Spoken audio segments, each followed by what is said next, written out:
Hi everyone, I am Kirtnan Misra, Insolvency Professional, Chartered Accountant and Valuer. Today we are discussing a very important topic.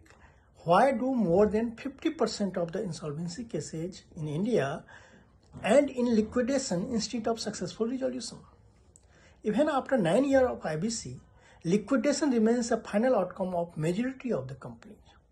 Let us break down the real ground realities, what is working, what is not working, and what need to be changed. Most people assume that insolvency equals revival, but the data shows a different picture. Almost every second CIRP ends in liquidation. Why? The reasons are deeper than they appear. By the time company enters CIRP, assets are audited, books are incomplete, inventory is missing, receivables are not recoverable, litigation is already going on for years. CIRP cannot revive a company that is already dead. IBC is designed for resolution, not resurrection. One of the biggest problems is late admission due to NPA cycle, reluctance from promoters, and delays at NCLT. Section 19 of IBC mandates cooperation, but in reality, promoters don't hand over books, bank statements are missing, GST logging credentials are withheld, physical assets are inaccessible. This affects everything: valuation, claim verification, and even preparing IM or running the business. An insolvency professional cannot revive a company blindfolded.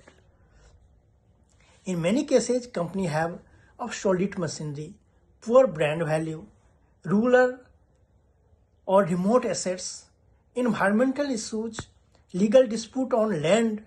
This scares away potential resolution applicants. In the real world, many CIRP get zero bidders.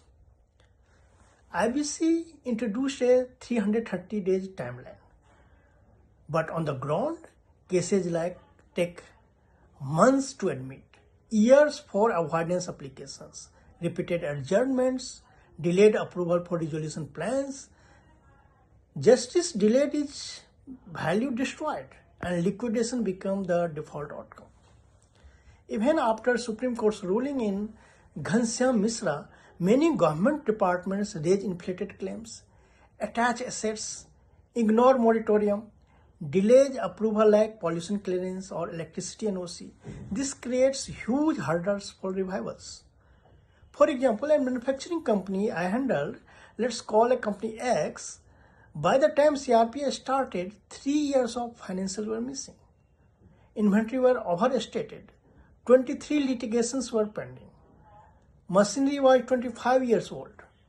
We conducted 14 rounds of discussion with potential bidders. Not a single bidder offer. Ultimately, it went to liquidation. This is not an exception. This is the norm. Then what should be done? What should change?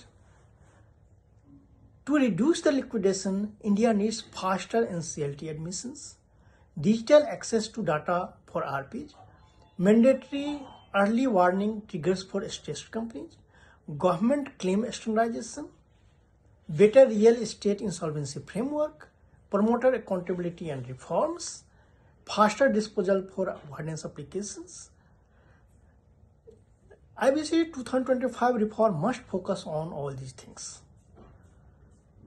So the next time someone asks why so many insolvency cases end in liquidation, remember, it is not IBC's failure. It is because cases enter insolvency too late, with too little value and too many disputes. If you want more insight into CIRP, liquidation and IBC reforms, don't forget to like the video, subscribe the channel, and leave your questions in the comments. Thank you.